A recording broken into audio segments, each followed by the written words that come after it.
Ahoj všichni, v dnešním videu se ponoříme do temného a fascinujícího světa, nechvalně proslulé dynastie Medici. Od otravy a zrady až po dcery, které zemřely příliš brzy, byla dynastie Medici plná tragických a záhadných úmrtí. To vše spolu s jejich incestními sňatky bez lásky vedlo k poslední princezně z rodu Medici. Tak se ke mně přidejte, když budeme zkoumat tohle všechno a ještě mnohem víc. Uprostřed 16. století měl vévoda z Florencie, Cosimo de' Medici, a jeho manželka Eleonora z Toleda 11 dětí, z nichž 4 byly dcery. Cosimo měl také další dcery a ženské svěřenkyně pod svou ochranou, ale téměř žádná z nich ho nepřežila. Každá zemřela mladá nebo za tragických okolností. Přidejte se ke mně, když Víks vypráví příběh tragických dívek z rodu Medici. Než se pustíme do příběhu dívek z rodu Medici, musíme se vrátit ke Cosimu de' Medici a jeho nechvalně proslulé rodině. Narodil se v červnu 1519 ve Florencii, ale vyrůstal hlavně na venkovských statcích v údolí Mugello. Cosimo patřil k dynastii, která nedávno znovu získala moc. Medicejové byli z Florencie vyhnáni v roce 1494 a po desetiletí, kdy fakticky ovládali republiku ze zákulisí díky svému bohatství, patronátu a bankovnímu impériu. Na počátku 10. let 16. století během italských válek a politických zvratů znovu získali moc. A to vyvrcholilo v roce 1530, kdy byl Cosimův bratranec Alessandro de' Medici dosazen jako první oficiální vévoda Florencie, čímž se stará republika proměnila v dědičný stát. Jako člen mladší větve rodiny se od Cosima očekávalo, že povede klidný, ale pohodlný život na venkově. To se však všechno změnilo v roce 1537. Jeho bratranec Alessandro byl zavražděn a mladý Cosimo, kterému bylo teprve 17 let, byl vybrán jako nový vévoda florenský. Cosimo se ukázal jako impozantní vládce a v roce 1569 mu byl udělen prestižnější titul velkovévody Toskánského, což znamenalo vzestup medicejských z bohatých občanů na evropské panovníky. Jeho manželkou byla Eleonora z Toleda. Narodila se v roce 1522 v Salamance ve Španělsku jako dcera Pedra Álvareze de Toleda, aristokrata a španělského místokrále Neapole a jižní Itálie. Dala se za Cosima v roce 1539, když jí bylo 17 let, aby upevnila diplomatické a vojenské spojenectví mezi Španěli a medicejskými. Brzy následovalo mnoho dětí, i když dcery většinou žily jen krátce. Eleonora a Cosimo nakonec měli 11 dětí, což jejich svazek označilo za mimořádně úspěšný, podle měřítek raně novověkých dynastií. V královských a šlechtických rodinách tehdy byla hlavní povinností páru splodit dědice pro pokračování rodu. Cosimo a Eleonora si byli této odpovědnosti obzvlášť vědomi. Cosimův předchůdce, vévoda Alessandro, nezanechal žádné legitimní dědice, což způsobilo, že jeho větev rodu Medici vymřela a vévodský titul nečekaně přešel na Cosima. Z 11 dětí, které měly Eleonora a Cosimo, bylo 7 chlapců a 4 dívky. Než se podrobněji podíváme na osudy dívek, pojďme se krátce podívat na chlapce. Z nich 2 zemřeli v kojeneckém věku, Pietro a Antonio. Nejstarší chlapec, Francesco, narozený v roce 1540, 1 později v roce 1574, vystřídal svého otce Cosima jako velkovévoda toskánský. Druhý nejstarší, Giovanni, zemřel na malárii, když mu bylo pouhých 19 let v roce 1562, ale ještě předtím se stal arcibiskupem v Pise a kardinálem církve. Další syn, Garzia, zemřel jen několik týdnů po svém bratru, také na malárii ještě jako dospívající. Zbyli tak Ferdinando, který se stal velkovévodou po svém bratru v roce 1587, a Pietra, psychicky nestabilního a násilnického jedince, který byl pro rodinu ostudou, jak brzy uvidíme. Cosimo se stal otcem ještě před svatbou s Eleonorou, i předtím, než byl vévodou Florencie. Jeho dcera Bia de' Medici se narodila někdy v roce 1536 poblíž Florencie, ale totožnost její matky byla utajena a zůstává neznámá dodnes. Navzdory jejímu nemanželskému původu ji Cosimo uznal za svou a přivedl ji do domácností medicejských. Jak již bylo zmíněno, v roce 1539 se oženil s Marií Eleonorou a přestože byla Bia pouze její nevlastní dcerou, Eleonora s ní přesto zacházela laskavě. Nakonec byla Bia poslána žít na rodinné sídlo Villa di Castello, kde se o ní začala starat její babička, Maria Salviatiová. Tam sdílela své dětství s Julií de Medici, nemanželskou dcerou Alessandra de Mediciho, která byla přibližně stejně stará a stejně tak chráněná Cosimem. V této chráněné domácnosti dostaly obě dívky vzdělání a výchovu, jaké se očekávaly od dětí vládnoucí dynastie. Bia byla známá svou veselou a láskyplnou povahou, zářivá postava v tichých zahradách kastela. Cosimo zbožňoval Biu a dal jasně najevo, že zůstává jeho nejoblíbenější i po narození jeho prvních 2 legitimních dětí. Ale pak udeřila tragédie. Po návratu domů z cesty se svým otcem Bia velmi onemocněla a dostala vysokou horečku. Bohužel se neuzdravila a zemřela 1. března 1542, pravděpodobně na malárii. Bylo jí teprve 6 let. Její smrt byla hluboce oplakávána domácností Medici a poté byla s poctami pohřbena v rodinné kryptě Mediciů v San Lorenzu. Po její smrti si Cosimo objednal posmrtný portrét od dvorního malíře Agnola Bronsigna. Výsledkem je tklivě něžný obraz a mnozí jej považují za jedno z největších děl Broncina. Z Cosimových dcer s Eleonorou měla jedna velmi krátký život. Byla to Anna de Medici. Byla vlastně 10.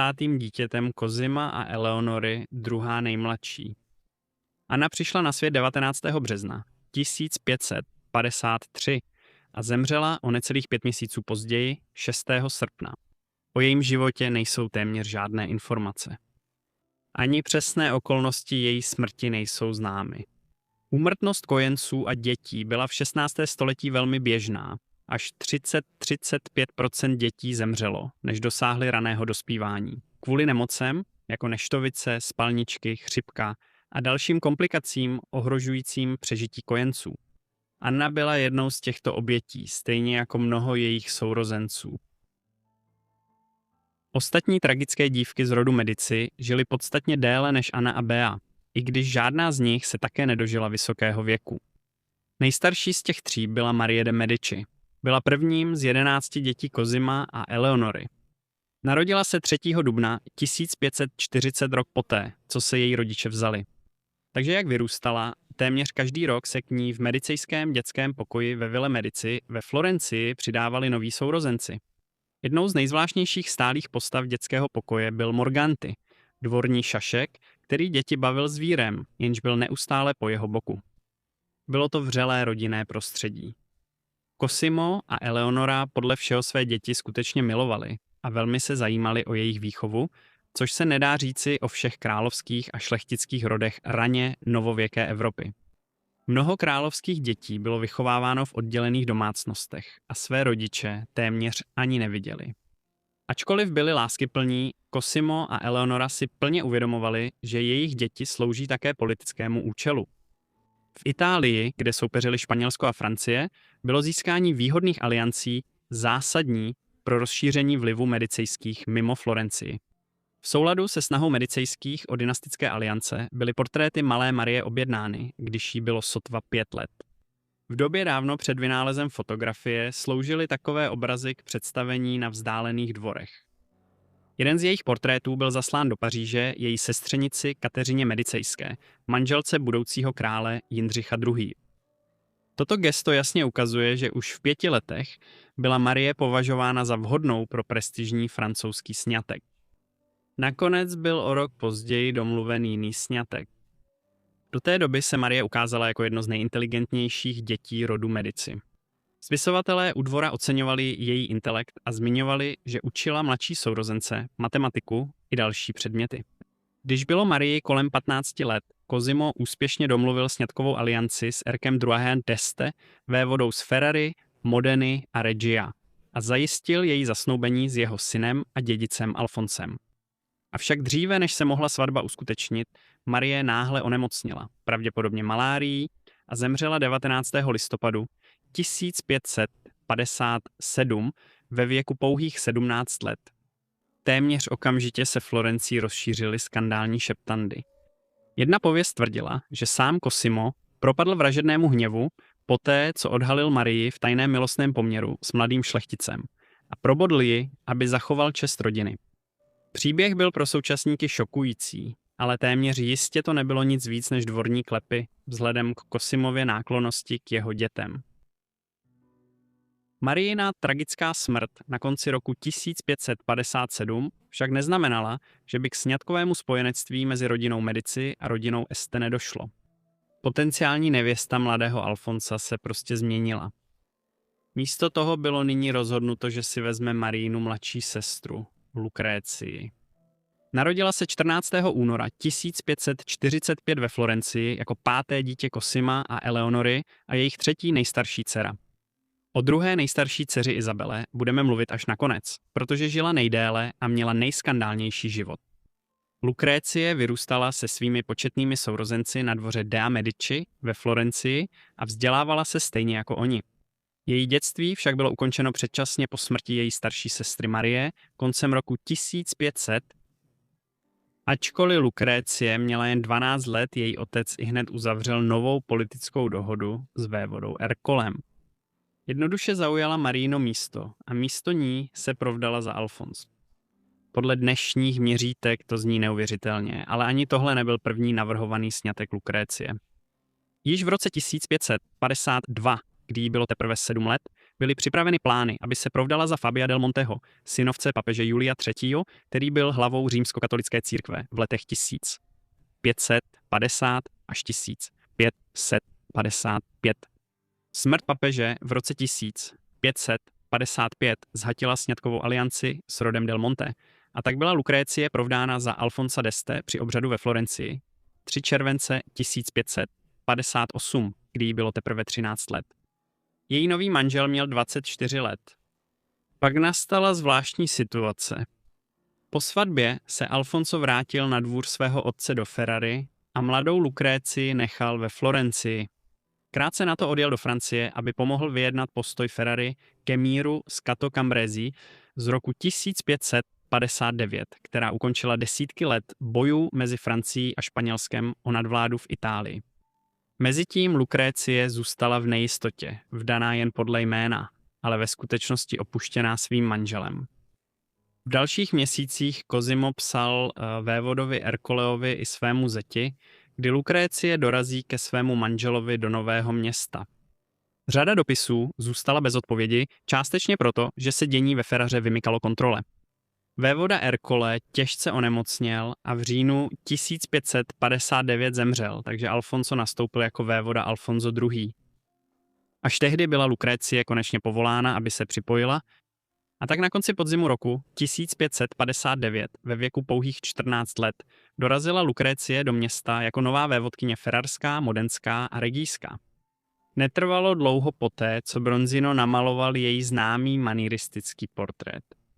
Na Bronzinově portrétu působí Lucrécie téměř nepřirozeně bledě, což byl módní ideál mezi šlechtičnami raně novověké Evropy, ale možná je to také jemný náznak její chatrného zdraví. Už v roce 1560 byla nemocná. Po příjezdu do Ferrary se snažila plnit své veřejné povinnosti, ale její stav se neustále zhoršoval. Do roku 1561 jí sužovaly opakující se horečky a většinou zůstávala ve svých pokojích. Cosimo poslal své lékaře, aby ji léčili, ale nic zhoršování jejího stavu nespomalilo. Záchvaty horečky, krvácení z nosu, silný kašel a dramatický úbytek na váze. Na dvoře rodu Este kolovaly šeptané zvěsti o otravě, ale moderní historikové tyto příběhy odmítají. Důkazy naopak ukazují na plicní tuberkulózu. Dne 21. dubna 1561 zemřela Lucrécie ve Ferraře ve věku pouhých 16 let. Byla pohřbena v mauzoleu rodiny Este. Úmrtí Lucrécie v roce 1561 znamenalo, že z Cosimových dcer zůstala naživu už jen Izabela.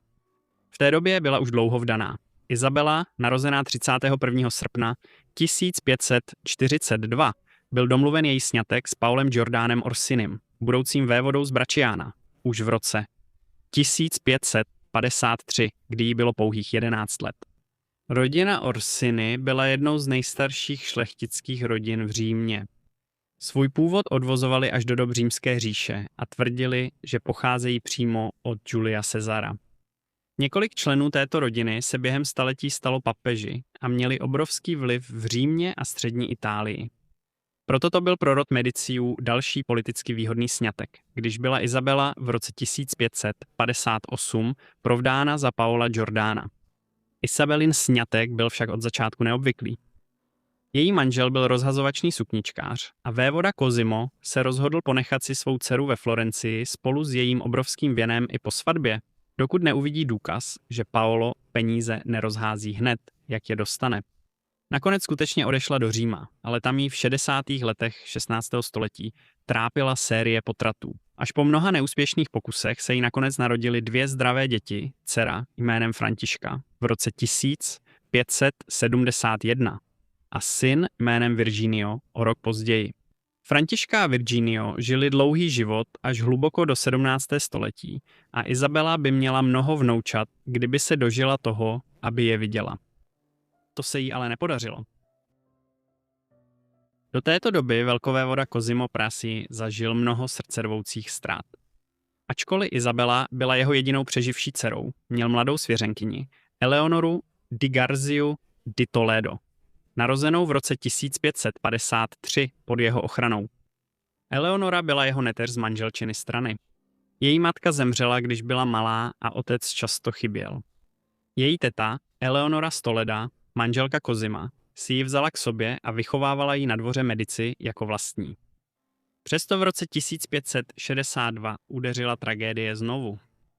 Cosimova manželka Eleonora zemřela na malárii ve věku 40 let spolu se 2 jejich syny, Giovanni a Garciou. Tato ztráta zanechala mladou Eleonoru v obtížné situaci, ale i po smrti její tety s ní bylo na florenském dvoře zacházeno s vřelostí a přízní. V dubnu 1571 Cosimo zařídil její sňatek se svým synem Pietrem, čímž se Eleonora stala zároveň jeho svěřenkyní i budoucí snachou. Oba byli bratranec a sestřenice, vyrůstali spolu a Cosimo doufal, že jejich blízkost a společná výchova povedou k harmonickému manželství.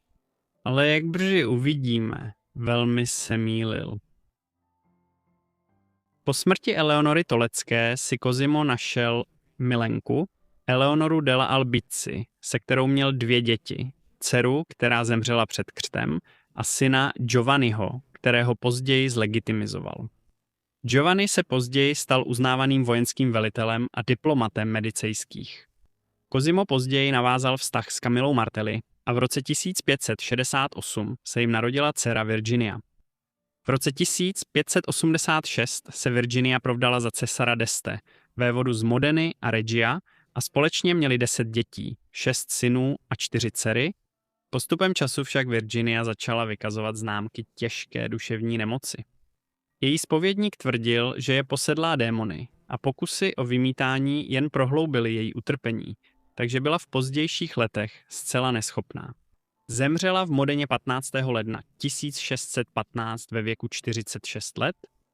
Navzdory svému tragickému úpadku byla Virginie jedinou z Cosimových dcer, která se dožila více než 40 let. Sám Cosimo zemřel už v dubnu 1574 a na trůn nastoupil jeho syn František, což byla změna, která brzy přinesla neštěstí jak jeho dceři Isabele, tak jeho svěřenkyni Eleonoře di Garzia di Toledo. V roce 1576 Isabela a Eleonora tragicky zahynuli násilnou smrtí. František tiše podporoval brutální sérii odvetných opatření proti domnělým nevěrám mezi ženami z rodu Medici. Do toho spadal i Isabelin psychicky labilní bratr Pietro. Pietro byl narušený mladý muž, jehož psychický stav byl od útlého věku vždy považován za křehký. Byl často násilný, udržoval si řadu milenek a říkalo se, že fyzicky týral i Eleonoru. Pak 10. července 1576 byla Eleonora nalezena mrtvá. Brzy se začal šířit příběh, že to mohl být infarkt, což je nepravděpodobný scénář u zdravé 23leté ženy. Ve skutečnosti Pietro uškrtil svou vlastní ženu psím vodítkem. O 6 dní později byla Isabela také uškrcena svým manželem. Stalo se to v jednom z loveckých zámečků rodiny Medici na okraji Florencie. Paolo věděl, že Isabela měla poměr s jedním z jeho bratranců, Trollo Orsinim. Isabela a Trollo byli milenci už 12 let. Své vztah navázali už v roce 1564, když Isabela hledala útěchu v tomto poměru, poté, co během těhotenství přišla o další dítě. Zdá se, že Paolo se rozhodl zavraždit svou ženu, pravděpodobně s podporou svého švagra, velkovévody Francesca de Medici, protože jejich poměr se stal příliš veřejným na to, aby ho bylo možné dále tolerovat. Proto byla poslední z dívek rodu Medici zavražděna vlastním manželem ve věku 33 let se souhlasem vlastního bratra jako pomsta za to, že ho svým cizoložstvím zahanbila. Byl to šokující konec. Ukazuje to, jak byly dívky z rodu Medici nejprve používány jako politické figurky k uzavírání sňatkových aliancí a poté násilně odstraňovány. Je to výrazná připomínka toho, jak krutý mohl být život i pro aristokratické ženy v raně novověké Evropě. V prosinci 1565 se Johana Rakouská provdala za budoucího velkovévodu Toskánska, Francesca de Mediciho. Byla to nesmírně okázalá událost, ale za oslavou se skrývala temná budoucnost. Byl to začátek chladného, bezcitného manželství, kdy se Francesco otevřeně posmíval své údajně znetvořené, ošklivé manželce, což odstartovalo sérii záhadných úmrtí, která budou pronásledovat dvůr Medici po mnoho let. Johana Rakouská se narodila 24. ledna 1547 ve městě Praha, v tehdejším království českém. Dnes je to hlavní město Česka. Tehdy to bylo jedno z mnoha zemí rakouské větve rodu Habsburků, šlechtického rodu, který pocházel ze švýcarských Alp a který v době narození Johany vládl Rakousku, Uhrám, Čechám a Chorvatsku. Jejím otcem byl arcivévoda Ferdinand Rakouský, král Uherska, Čech a Chorvatska. Je lépe známý jako Ferdinand I. císař svaté říše římské, i když tento titul získal až v roce 1556, kdy bylo Johaně 9 let. Johaninou matkou byla Anna Česká a Uherská. Byla dcerou uherského krále Vladislava II., předposledního panovníka z rodu Jagellonců v Uhrách. Díky smrti jejího bratra, krále Ludvíka II. V bitvě proti osmanským Turkům u Moháče v roce 1526 zdědili Habsburkové Uhry, Čechy a Chorvatsko. Navíc byl strýcem Johany Karel Fé, král Španělska a vládce Španělské říše. Stručně řečeno, narodila se do rodiny, která vládla velké části Evropy a rozrůstajícímu se impériu napříč kontinenty po celém světě. Johanina rodina byla také velmi početná, ale její narození bylo vykoupeno strašlivou cenou. Její matka, která už byla ve 43 letech a zesláblá z let porodů, prodělala nebezpečný porod v době, kdy byla vysoká úmrtnost kojenců i matek. 3 dny po Johaniниně narození její matka podlehla komplikacím a zanechala novorozenou dceru bez matky. Její otec mezitím, pohlcený chaosem protestantské reformace a brutálními válkami, které sužovaly Evropu, zejména Německo, měl na své přeživší děti jen málo času. Johanninu a několik sourozenců proto svěřil do péče jeptišek v Innsbrucku v Rakousku. V tichých sálech kláštera byla mladá arcivévodkyně Johana vychovávána v prostředí spojujícím zbožnost a přísné vzdělání. Přesto už uprostřed lekcí a modliteb byla její budoucnost dávno rozhodnuta. Johana nebyla připravována na samostatnost, ale na manželství. Během nejranějších let Johannina života byli jak rakouští, tak španělští Habsburkové zapleteni do válek po celé Evropě. Nejdelší válka probíhala v Itálii, kde Francie a Španělsko soupeřili o nadvládu od poloviny 90. let 15. století. Nyní se naskytla příležitost. V roce 1537 se Cosimo I. Medici stal vévodou florenským. Městu vládl téměř 40 let a jeho význam byl takový, že v roce 1569 si mohl nárokovat titul velkovévody Toskánského. Když se dlouhé a krvavé italské války chýlily ke konci v roce 1559 podepsáním smlouvy s Cato Cambrézy mezi Francií a Španělskem, Cosimo začal být neklidný. Měnící se rovnováha sil ho nutila zoufale hledat nová spojenectví, která by zajistila budoucnost jeho rodiny v nejistém míru. Napříč Itálií zachvátila šlechtické dvory náhlá horečka. Ambiciózní rodiny, které vycítily příležitost, se snažily přiženit své syny do velkých evropských dynastií. Jedním z návrhů bylo provdat Joannu za nejstaršího syna a dědice Cosima, Francesca. U šlechtických a královských svazků v raně novověké Evropě probíhala dlouhá vyjednávání a čekalo se na vhodný věk nevěsty a ženicha. Teprve v roce 1565 byla Joanna konečně poslána do Itálie, aby se provdala za Francesca de Medici. Sňatek nabral na obrátkách poté, co její bratr Maxmilián v roce 1564 usedl na císařský trůn jako svatý římský císař a vládce habsburských držav v Rakousku, Uhrách, Čechách a Chorvatsku. Maxmilián na rozdíl od otce Ferdinanda Piráme neměl tak úzké vztahy se španělským bratrancem králem Filipem II. A proto usiloval o posílení vlivu novými spojenectvími v Itálii. Sňatek Jany Rakouské s Francescem de Medici se stal jedním z politicky nejvýznamnějších a nejpozoruhodnějších svateb 16. století.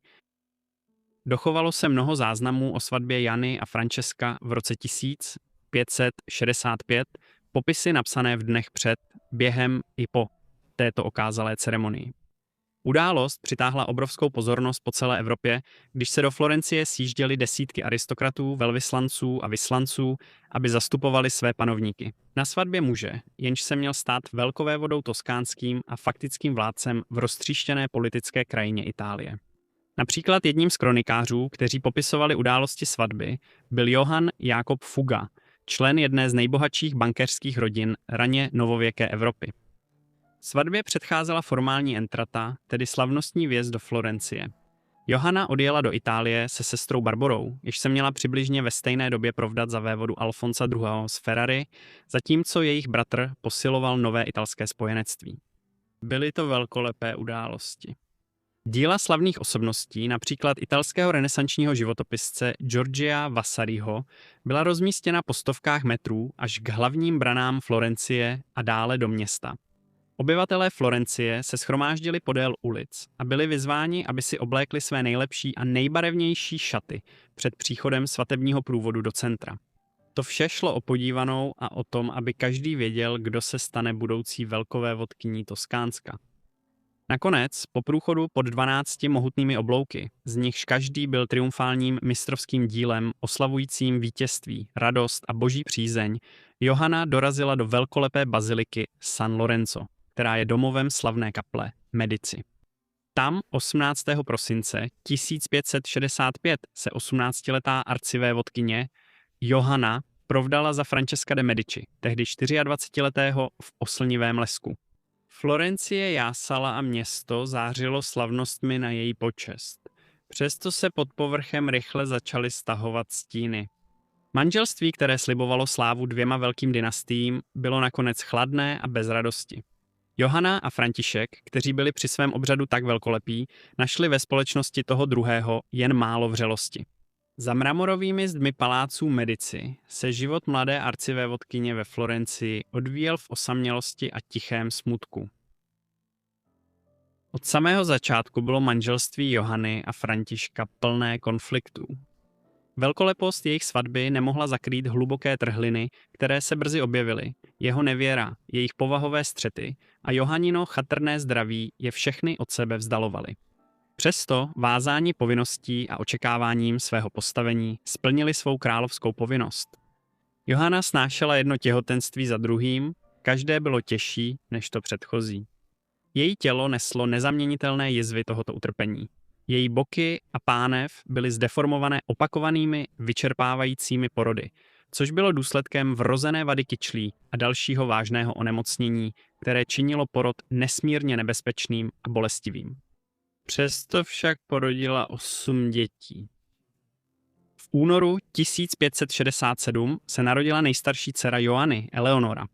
Později se provdala za Vincenza Gonzagu, jednoho z posledních vévodů z Mantovy, významného státu severovýchodní Itálie v pozdním středověku a raném novověku. Bohužel po narození Eleonory následovala řada tragédií.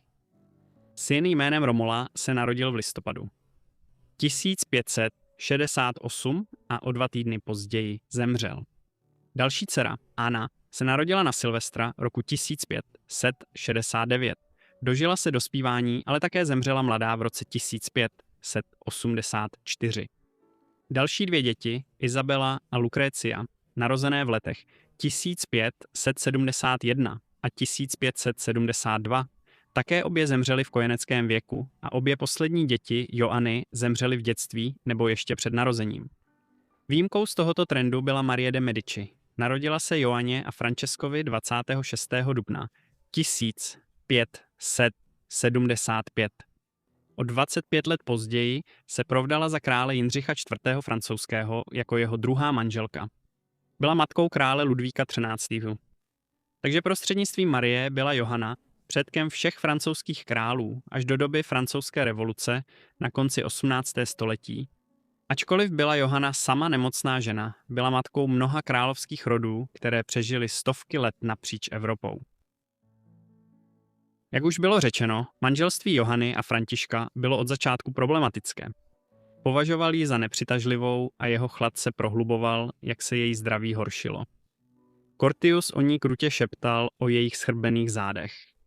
Narážka na viditelný znak těžké skoliózy, která ji trápila od dětství, vysilující deformaci páteře, jež se časem zhoršovala a způsobovala jí velké utrpení. Její zdravotní stav byl dokonce předmětem diskuze během svatebních jednání mezi Habsburky a rodinou Medici.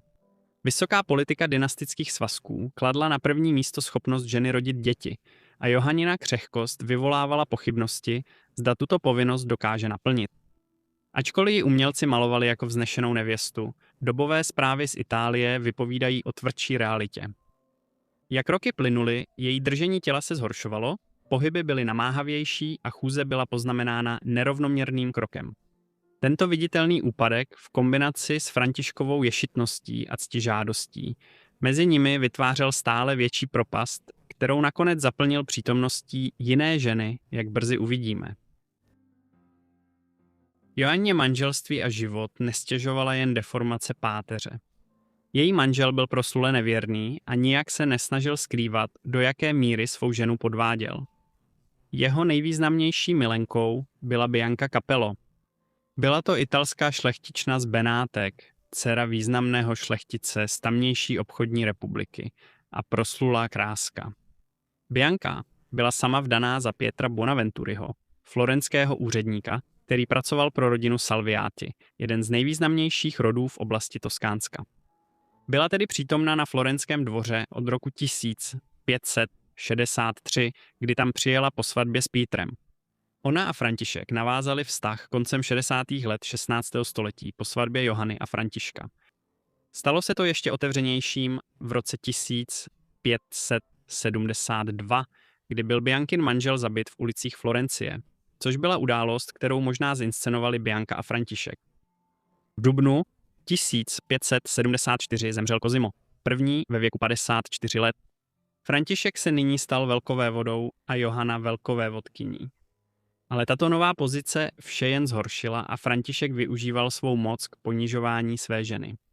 Svoji milenku Biancu Capello ubytoval v jejich vlastních přepichových apartmánech v paláci jen pár kroků od vévodské domácnosti, což byl troufalý čin, který šokoval evropské dvory.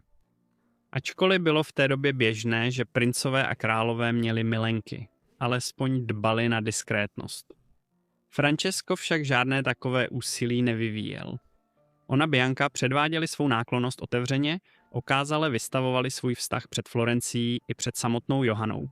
Pro hrdou velkovévodkyni to byla veřejná ostuda. Každodenní připomínka zrady odehrávající se pod bedlivým dohledem celého dvora a věci se měly ještě zhoršit. Francesco dosud neměl žádného legitimního mužského dědice pro pokračování rodu. Žádná větší touha ho nepronásledovala a Francesco začínal být zoufalý. Bianca, vždycky mazaná, spatřila svou příležitost. V roce 1576 mu porodila syna, Dona Antonia de Medici, dítě, jehož narození mohlo změnit všechno. Přesto Francesco, vázán povinností a hrdostí, odmítl chlapce uznat. Antonio byl z jeho krve, ale ne jeho dědic. Navzdory všem očekáváním porodila Joana v roce 1577 dlouho očekávaného syna, velkoknížete Filipa de Medici. Na krátký zářivý okamžik se zdálo, že budoucnost vévodství i samotné křehké postavení Joanny jsou zajištěny. Sny Bianky o tom, že se povznese nad roli milenky, se zdály být rozdrceny pod tíhou kolébky toho novorozeněte. Ale osud s Joannou ještě neskončil. Ráno 10. dubna 1578 zasáhla Palazzo Vecchio tragédie. Joanna, opět těhotná, tentokrát s 8. dítětem, spadla z kamenného schodiště v majestátním florenském sídle Medicejských. Pád byl brutální, šok vyvolal předčasný porod a dítě nepřežilo. Během dlouhých trýznivých hodin, které následovaly, sama Joanna setrvávala v agónii. Do dalšího dne byla velkovévodkyně mrtvá, její tělo zničené prasklou dělohou. Bylo jí pouhých 31 let. Neodvratně následovaly po předčasné smrti Joanny Šeptandy o cizím zavinění.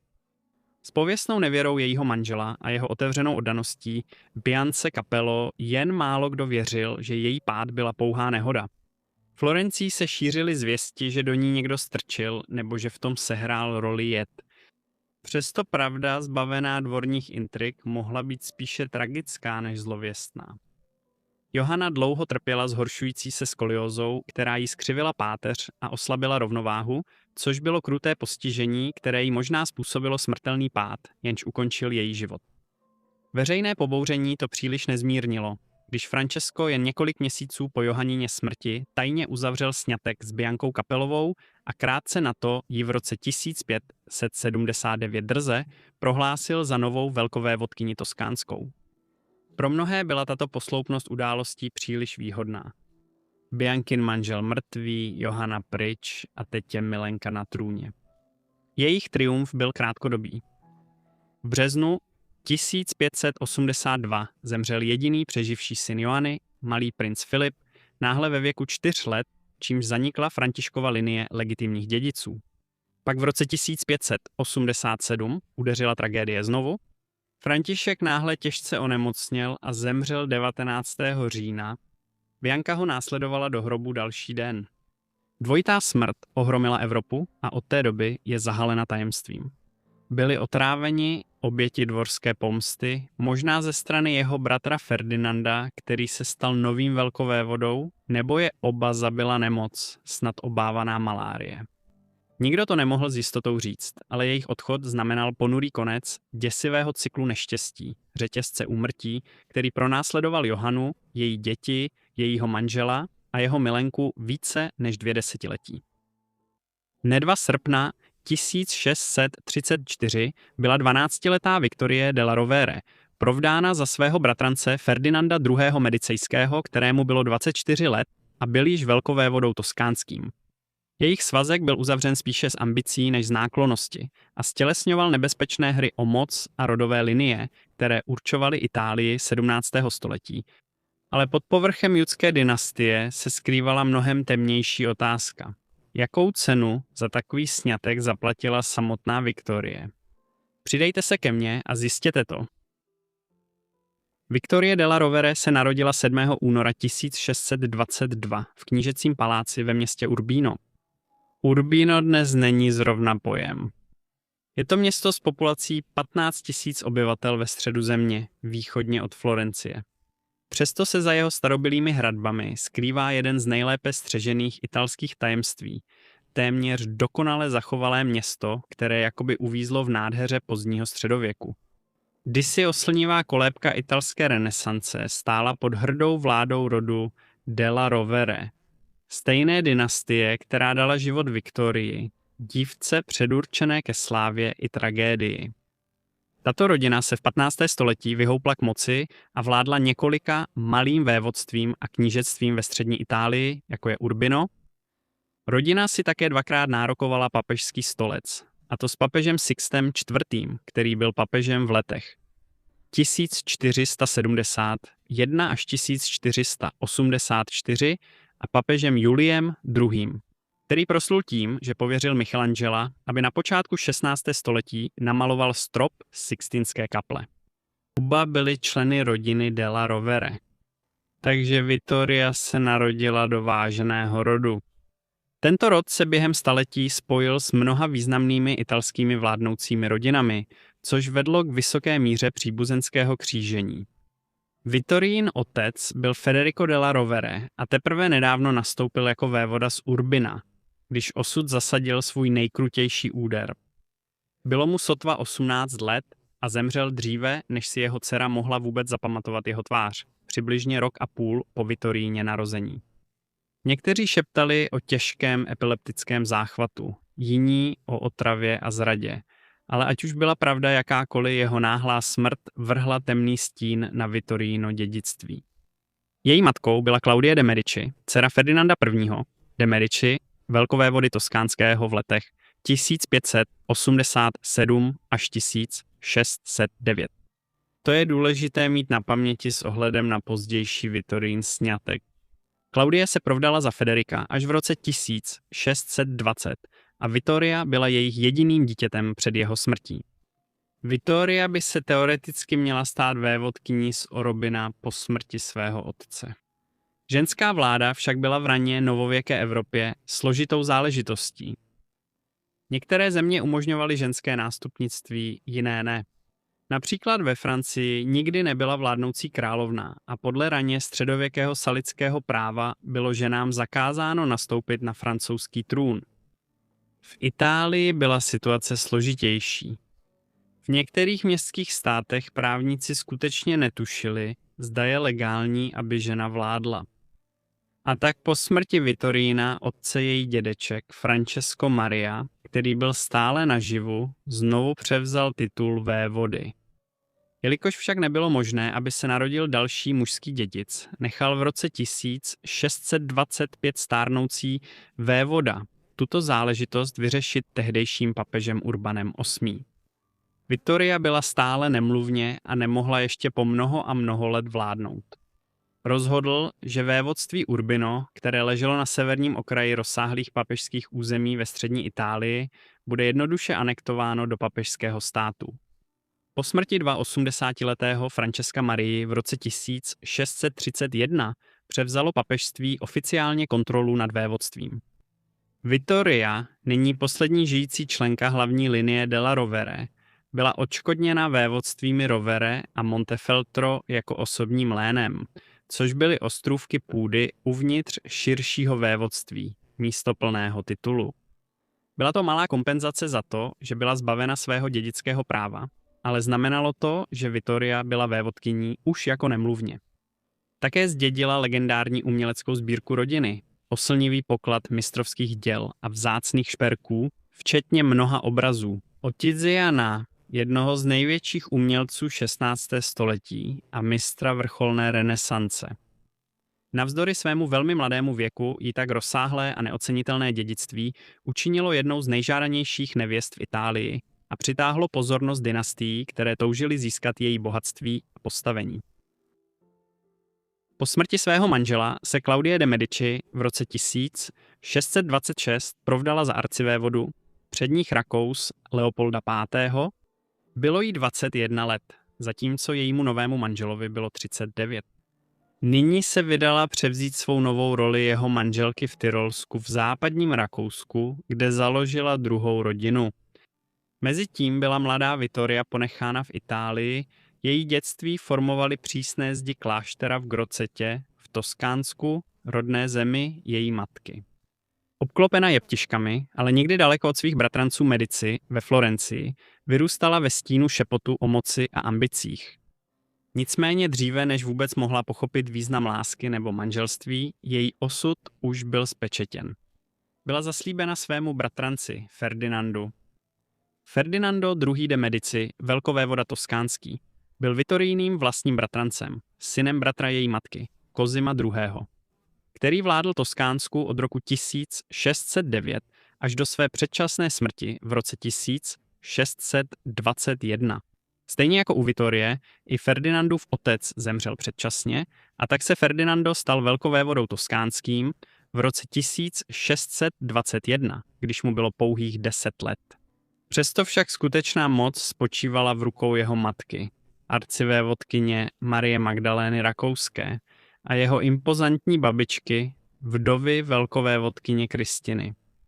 Právě tyto dvě ženy, které působily jako společné regentky, zinscenovaly svazek, jenž měl ovlivnit obě dynastie.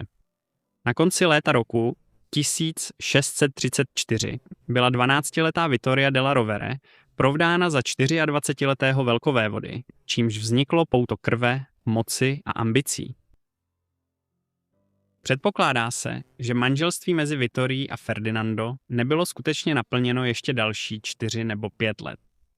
Jelikož byli prvními bratranci, oba pocházeli z úzce propojených a do určité míry příbuzensky prokřížených dynastických linií, jejich svazek nesl vážná biologická rizika, takže úkol splodit zdravého dědice nebyl vůbec jednoduchý. Narodil se jeden syn a zemřel během několika dnů v prosinci 1639. Další potkal stejný osud, o rok a půl později, žil dost dlouho jen na to, aby byl pokřtěn. Nakonec se 14. srpna 1642 narodil zdravý syn, budoucí velkovévoda Cosimo III. Vittoria pečlivě dbala na to, aby byl vychováván podle přísných římskokatolických zásad v souladu se svou vlastní zbožností. Přestože měl Cosma zpočátku pevné zdraví, vyrostl z něj pravděpodobně nejvíce příbuzensky prokřížený z medicejských. Jeho křehká tělesná konstituce a podivná povaha odrážely jemné, ale trvalé důsledky generací dynastického příbuzenského křížení. Po mnoho dalších let už žádné další dítě nepřišlo. Zdá se být celkem jasné, že manžel Vittorie byl homosexuál a jakmile se narodil zdravý dědic, považoval své manželské povinnosti v plození dětí za splněné, i když takto to v raně novověké době vlastně fungovat nemělo. V době, kdy Evropou zmítaly neštovice, syfilis, mor a nespočet dalších smrtelných nemocí, bylo až znepokojivě běžné, že mladí i staří padli a už nikdy nevstali. Drsná realita života a smrti vedla mocné rodiny k tomu, že měli vždy 2 či 3 potenciální dědice pro zajištění pokračování rodu. Jejich druhý dědic přišel na svět nezvykle pozdě, a to z dobrého důvodu. Krátce po narození Cosmy přistihla Vittoria Ferdinanda v posteli s mužským pážetem, což byl skandál, který mezi nimi na mnoho let vytvořil propast. Téměř spolu nemluvili až do 10. usmíření v roce 1659. O 9 měsíců později porodila Vittoria dalšího syna, Francesca Mariu de Medici, který se narodil v listopadu 1660, čímž vznikl pozoruhodný 18letý věkový rozdíl mezi ním a jeho starším bratrem Cosmou. Kromě své role matky dědiců velkovévodství byla Vittorino působení jako toskánské velkovévodkyně zvláštní. Její odcizený vztah s manželem znamenal, že si většinou udržovala vlastní soukromé křídlo dvora. Byli to dva velmi odlišní lidé, a to nejen kvůli jeho sexuální orientaci. Ferdinando byl muž vědy a kultury, který založil slavnou vědeckou akademii a byl známý tím, že pomáhal bránit slavného astronoma a vědce Galilea před svatou inkvizicí. Vittoria byla přímým opakem svého bratrance, ženou vzdělanou a částečně vychovanou jeptiškami, která byla neochvějnou stoupenkyní římského katolicismu. Vittoria byla typem Italky ze 17. století, která věřila, že Galileo je kacíř. V důsledku své chladné a přehnaně zbožné povahy nebyla obecně mezi lidmi velkovévodství příliš oblíbená, na rozdíl od svého populárního manžela. V roce 1670 její manžel zemřel ve věku 59 let a Vittoria zůstala vdovou, velkovévodkyní toskánskou, když jí bylo něco málo do 50. Znovu se již neprovdala. Místo toho zasvětila svůj život radám svému nejstaršímu synovi, který se po smrti svého otce stal velkovévodou Cosmem III. Vittorie a on byli si blízcí a vychovala ho k tomu, aby měl stejnou dogmatickou oddanost římskému katolicismu jako ona sama. Do té doby však skandál a neklid lpěli na florenském dvoře jako stín. V roce 1661 se Cosmo oženil s Margaritou Luisou z orleánské větve francouzské královské rodiny, která byla sestřenicí krále Ludvíka XIV. Politicky a diplomaticky byl tento sňatek triumfem pro Cosmovy rodiče, protože zajistil vazby na jednu z nejmocnějších evropských dynastií. Ale manželství bylo katastrofou. Margarit byla hluboce nešťastná a zatrpklá, svého manžela neustále opovrhovala a tento svazek byl dalším pokračováním generací dynastického křížení mezi Mediciovci a francouzskou královskou rodinou. Vzájemná nelibost otrávila jejich domácnost, což zanechalo dvůr plný napětí a šeptaných skandálů. Legenda praví, že spolu spali jen jednou, aby naplnili manželství, což však zjevně odporuje skutečnosti, že měli 3 děti, 2 syny, Ferdinanda a Gian Gastoneho a dceru jménem Anna Maria Luisa. Markéta byla nechvalně známá pokusem ukrást a prodat toskánské korunovační klenoty a také fyzickým napadáním svého manžela. Vittorie se těchto událostí účastnila a povzbuzovala svého syna, aby se postavil sám za sebe. Také se veřejně a na vládních zasedáních hádala se svou snachou, takže soupeření mezi vévodkyní a bývalou vévodkyní se stalo předmětem hovoru ve Florencii. Jeden současník k tomu poznamenal: palác Pitti se stal samotným příbytkem ďábla a od rána do půlnoci bylo slyšet jen hádky a urážky. Kosma III. Vždy stál na straně své matky, což jen podněcovalo vznětlivou povahu Markéty Luisy Orleánské. Nakonec to však byla Viktorie, kdo zvítězil. V roce 1675, jen týden před svými 30. narozeninami a po letech hořkých hádek a veřejných střetů, Markéta opustila Toskánsko, utekla zpět do Francie a zanechala své 3 děti, Ferdinanda, Annu Marii Luisu a Gian Gastoneho, kterému byly teprve 4 roky. Zbytek svého života strávila převážně v klášteře a do Toskánska se už nikdy nevrátila. Když jejich matka v roce 1675 odjela do Francie, Viktorie převzala roli vychovatelky a vzdělavatelky vnoučat. Její vnoučata trpěla tím, co se zdá být důsledky příbuzenského křížení, tedy stejnými problémy, které ovlivnily i obtíže a křehkost jejího vlastního manželství. Rozhodovala o některých prvcích jejich výchovy a zajistila, aby v ní hráli ústřední roli kněží a zpovědníci. Bylo zvláštní, jak se jejich životy kvůli tomuto zázemí vyvíjely. Její vnučka, Anna Maria Luisa, se na počátku 90. let 17. století provdala za protestantského pána západoněmeckého knížectví, pfalckého kurfiřta. Gian Gastone mezitím vyrostl v hluboce nepříjemného a nevychovaného muže, který nakonec dědil velkovévodství toskánské. A šokoval dvůr svým hrubým a skandálním chováním, což bylo na hony vzdálené slušnosti, kterou Vittoria pečlivě vštěpovala. Kromě výchovy svých vnoučat hrála Vittoria i nadále neobvykle velkou roli ve věcech toskánského státu. Její syn byl vždy poslušný, pokud šlo o její touhu ovlivňovat chod vlády. Mnozí si všimli, že je zvláštní, že jeho matka zůstávala členkou tajné rady a měla snadný přístup k velkovévodovi, i když mu bylo přes 30 a později i přes 40. Až do konce svého života vykonávala u dvora velkou moc. K úlevě řady starších ministrů a politiků ve vládě Cosima III. Začala jeho matka od konce 80. let 17. století hrát méně aktivní roli v politice. A to zejména poté, co bylo dojednáno manželství její vnučky. V té době už Vittoria zajistila, aby její mladší syn Francesco byl jmenován guvernérem města Siena, které bylo územím velkovévodství. Později byl také jmenován kardinálem, i když nikdy neměl šanci ucházet se o papežský stolec, jak to v minulosti učinili 2 jeho předchůdci z rodu Della Rovere a 4 z rodu Medici. Po naplnění politických ambicí a zajištění linie Medici se Vittoria ve stáří více věnovala náboženství. Často navštěvovala a podporovala kláštery a náboženské domy ve Florencii a Toskánsku. Zemřela 5. března 1694 v Évodském paláci ve městě Pisa, přístavním městě, které také patřilo velkovévodům toskánským. Vittoria si zde ráda užívala čas v zimě a na začátku jara díky mírnějšímu počasí, než jaké bylo ve vnitrozemské Florencii. Jiné prameny uvádějí, že zemřela 6. března. V době své smrti jí bylo 72 let a podle všech zpráv byla v té době již značně obézní. Byla pohřbena v bazilice San Lorenzo ve Florencii. Majetek ovdovělé vévodkyně, včetně vévodství Ravarea a Montefeltro, přešel na jejího mladšího syna Františka. Vittoriina sbírka umění, včetně neocenitelné sbírky obrazů od Tiziana, byla začleněna do sbírky umění rodu Medici.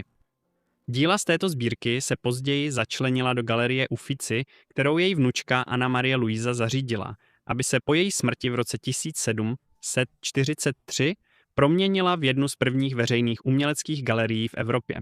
Bohužel pro Vittorii se její víra v bezpečí rodu Medici ukázala být tragicky mylná. Její nejstarší vnuk Ferdinando zemřel v roce 1713 ještě před svým otcem, po letech neplodného manželství. Když Cosimo III. Zemřel v roce 1723, byl následován svým nejmladším synem Giangastonem.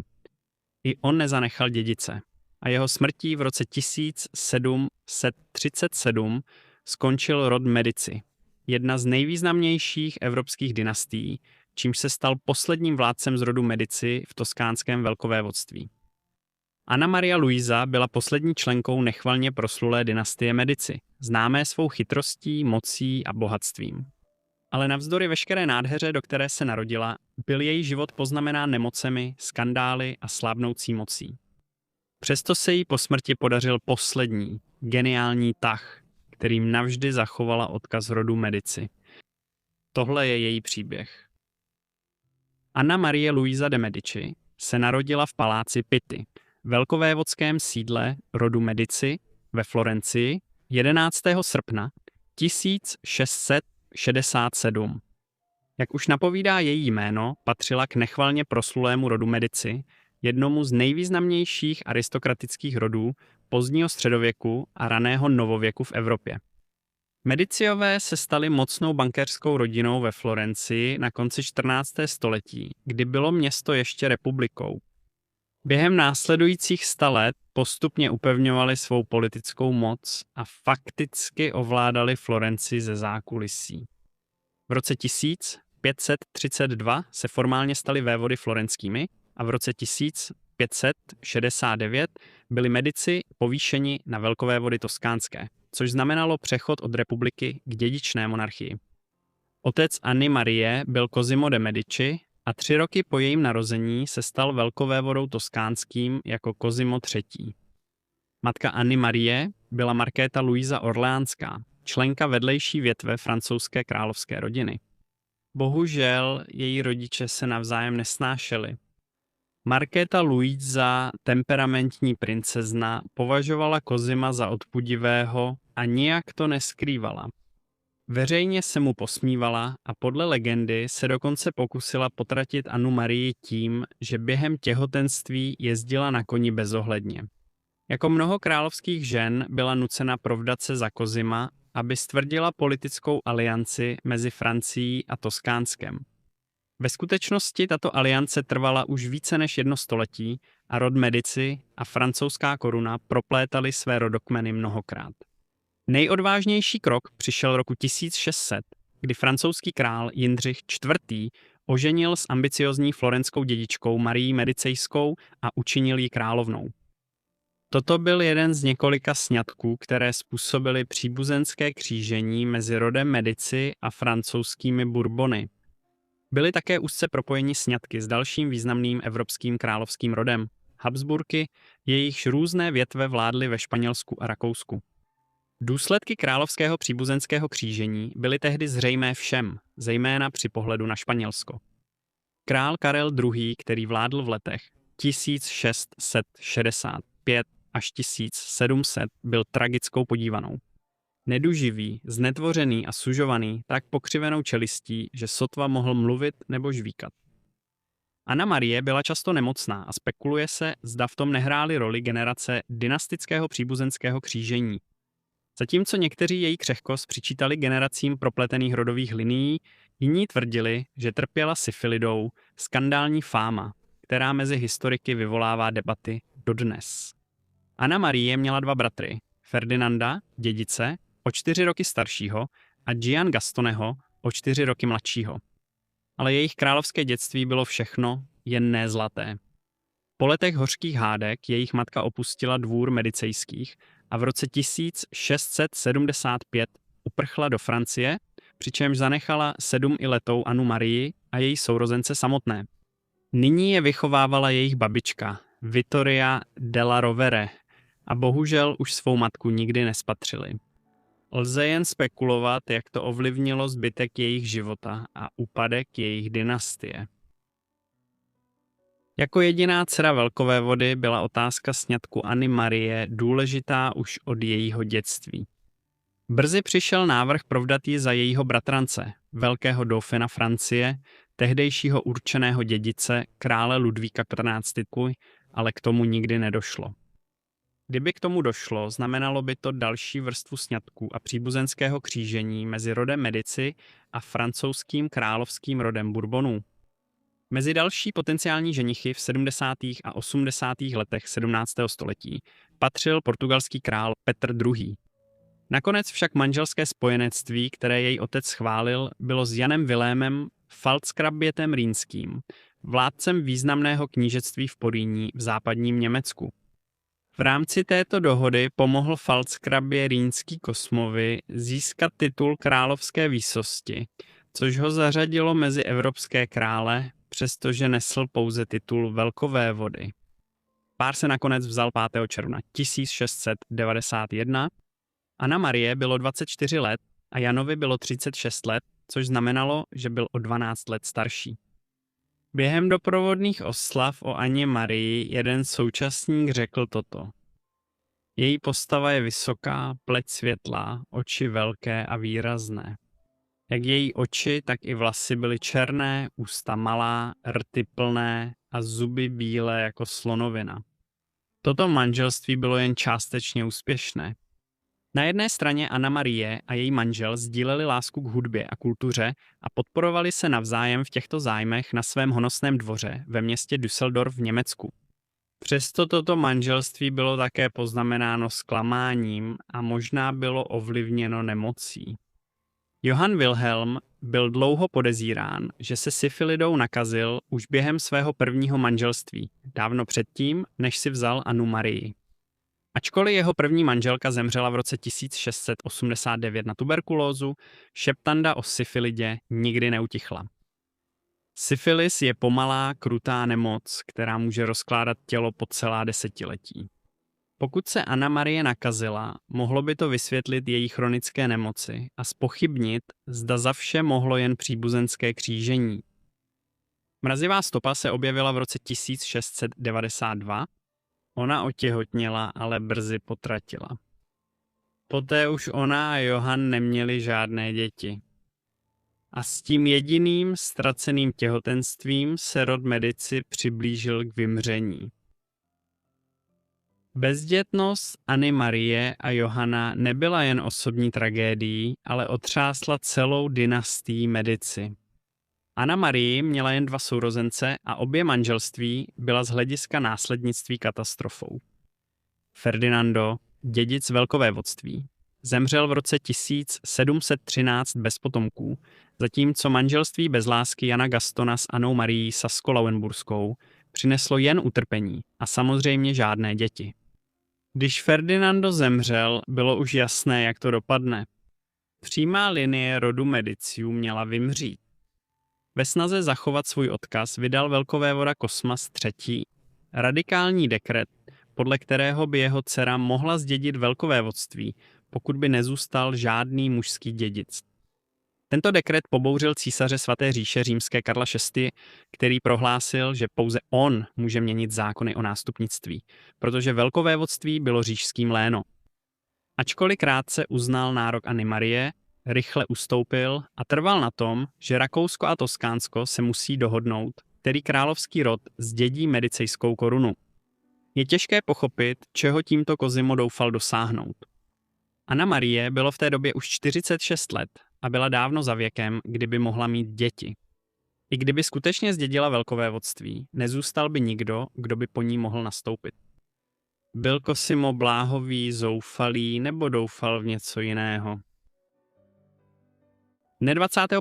října 1723 vydal Cosimo třetí dramatické závěrečné prohlášení. Toskánsko musí zůstat nezávislé. Anna Marie Luisa by nastoupila bez odporu po Jean Gastonem a velkovévoda by sám určil svého dědice. Byl to poslední zoufalý pokus ovládnout budoucnost na smrtelné posteli.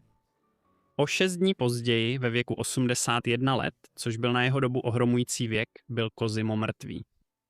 Jean Gastone nastoupil jako velkovévoda toskánský a vládl až do roku 1737, kdy jeho starší sestra Anna Maria Luisa byla stále naživu a připravena dědit, přesně jak jejich otec nařídil. Ale Cosimovo poslední přání bylo zmařeno. Když přišel ten okamžik, Evropa se obrátila zády k jeho prohlášení i k Anně Marii. V zákulisí už velmoci Evropy kujily plány na budoucnost Toskánska. Diplomatická kola se roztočila ve Vídni, Paříži a Madridu, aby na toskánský trůn dosadili Habsburka. Zpočátku se pozornost upírala na infanta Karla, budoucího krále Španělska, ale v roce 1736 byl odsunut stranou. Místo něj byla koruna přislíbena Františkovi Lotrinskému, brzy budoucímu císaři Svaté říše římské Františku Prahe, čímž byla zajištěna habsburská kontrola a spečetěn osud medicejských. Anna Marie s tím mohla udělat málo. Toskánsko bylo prostě příliš malé, aby vzdorovalo evropským gigantům. Britové, Francouzi, Španělé a Rakušané určovali jeho budoucnost, aniž by brali v úvahu dědictví medicejských. S Františkem Lotrinským na trůně zůstalo velkovévodství, majetkem Habsburků až do doby, kdy o více než století později přišla vlna italského sjednocení. Období Anny Marie po návratu do Florencie byl poněkud zvláštní. Její manžel zemřel v roce 1716 a ona se následující rok vrátila do Florencie z Düsseldorfu. Po dalších 20 let byla Anna Marie významnou osobností při změně na dvoře. Anna Marie a její bratr Jan Gastone sdíleli jen málo víc než krev a hořkou zášť. Nenáviděl ji, protože mu domluvila katastrofální manželství s Annou Marií, ženou tak nepříjemnou a tlustou, že byla terčem posměchu u dvora. Jan Gaston mezitím žil v hrubém přepichu, byl známý tím, že na hostinách zvracel a vyprávěl oplzlé vtipy. Na rozdíl od něj se Anna Maria stala kultivovanou, váženou tváří upadající dynastie Medici. Ironií osudu, s neochotnou pomocí své ovdovělé švagrové, elegantní Violante Beatrice, se Anna Maria snažila zachránit veřejný obraz Jana Gastoneho, přestože za každým dvorným úsměvem vřela vzájemná nelibost. Jan Gastone nakonec podlehl tomu, co bylo popsáno jako nahromadění nemocí. Dne 9. července 1737 zemřel v oparu nemoci, obklopen duchovními a svou neustále bdělou sestrou. Jeho smrtí Anna Maria zdědila vše. Staletí neocenitelného umění, rozsáhlá panství, třpitivé poklady, všechno kromě velkovévodství. Právě teď převzali moc noví vládci. Byli s hořkostí známí jako Lotrinčané a florenská veřejnost jimi opovrhovala. Navzdory svému významu a symbolickému postavení poslední medicejky byla Anna Maria Luisa ponechána nerušeně ve svém vlastním křídle paláce Pitti. Tam žila poměrně samotářským životem, jen zřídka přijímala návštěvy a držela se svých soukromých komnat. I po odchodu z veřejného života získala obdiv za mimořádnou štědrost, když každý rok darovala na dobročinné účely částku, která by dnes činila přes $1 milion ročně. Jak stárla, začalo se řešit její zdraví a znovu se rozšířily pověsti o jejím syfilitickém onemocnění. Zprávy o její smrti dne 18. února 1743 obsahovaly tvrzení, že zemřela poté, co se jí nějakou dobu předtím objevil na prsu uzlík. To vedlo k domněnce, že zemřela na rakovinu prsu a ne na syfilis či jiné onemocnění související s příbuzenským křížením. Pravda je, že si nemůžeme být jisti. V roce 2012 byly její kosti dokonce exhumovány a zkoumány moderními metodami, aby se zjistilo, co mohlo být příčinou její smrti. Tato studie však také nepřinesla žádné jednoznačné závěry. Možná se nikdy nedozvíme, na co Anna Maria zemřela. V každém případě se Anna Maria dožila 75 let a žila dlouhý život, i přes své dlouhodobé zdravotní problémy. Byla pohřbena v medicejské kryptě v San Lorenzu, v té samé kapli, kterou pomáhala dokončit. Její smrt v roce 1743 znamenala definitivní dramatický konec jedné z nejmocnějších evropských dynastií. Medicejové, kteří začínali jako skromní půjčovatelé peněz ve Florencii a vyšplhali se až k vévodské moci, byli u konce. Zoufalý pokus jejího otce zajistit nástupnictví selhal už dávno předtím. S úmrtím Anny Marie Louisy vymřela přímá linie medicejských. Navždy. Kromě role, kterou sehrála při úpadku a pádu rodu medicejských, je Anna Maria dnes nejvíce známá svým mecenášstvím umění. Medicejští jsou proslulí jako nejvýznamnější mecenáši italské renesance. Lorenzo de Medici a jeho dědeček Cosimo, kteří stáli v čele rodiny téměř po celé 15. století, utratili v dnešním přepočtu stovky milionů dolarů na podporu různých uměleckých škol a podobných institucí ve městě. Sandro Botticelli, Michelangelo, Leonardo da Vinci, Donatello a Raphael se v různých obdobích těšili jejich podpoře. Rod Medici nakonec díky tomu získal jednu z největších uměleckých sbírek na světě.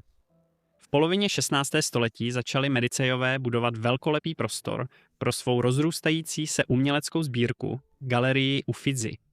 O téměř 2 století později zdědila Anna Marie tuto sbírku v její úplnosti. Obrazy, sochy a další díla shromážděná během 350 let. Obávala se, že po její smrti bude rozptýlena nebo prodána, proto podnikla odvážný krok. Zadala vypracování rodinného paktu, právního dekretu, který zakazoval, aby sbírka kdy opustila Florencii. Místo toho měla zůstat nedotčená a přístupná veřejnosti v Uffizi, čímž by bylo dědictví medicejských zachováno ne mocí, ale uměním. V době, kdy ještě neexistoval Louvre, Prado ani jiné velké muzeum či galerie, to byl z její strany velmi pokrokový přístup. V důsledku jejich rozhodnutí byla galerie Uffizi otevřena veřejnosti v roce 1759, tedy 16 let po její smrti, a stala se jednou z prvních veřejně přístupných uměleckých galerií na světě. Dnes galerie Uffizi představuje jednu z největších veřejných sbírek renesančního umění na světě. Obsahuje slavná renesanční díla, například Botticelliho La Primavera, Tizianovu Venuši z Urbina a řadu obrazů od významných renesančních a barokních umělců jako Leonardo da Vinci a Caravaggio. Díky rozhodnutím Anny Marie zůstává tato sbírka dodnes kompletní ve Florencii jako svědectví mecenášství rodu Medici po několik staletí. Takže poslední z rodu Medici je proto jednou z největších mecenášek umění v historii. Děkuji, že jste sledovali příběhy o Medicejích, doufám, že vás to zaujalo. Děkuji členům mého kanálu, které vidíte na obrazovce. Dejte vědět, zda chcete více takových videí, delší videa, více o královských rodech nebo jiné návrhy napište do komentářů. Doufám, že jste odběrateli a máte zapnutá upozornění, abyste dostali má videa hned po nahrání. To je ode mě vše, uvidíme se u dalšího dílu Zapomenuté životy. Díky.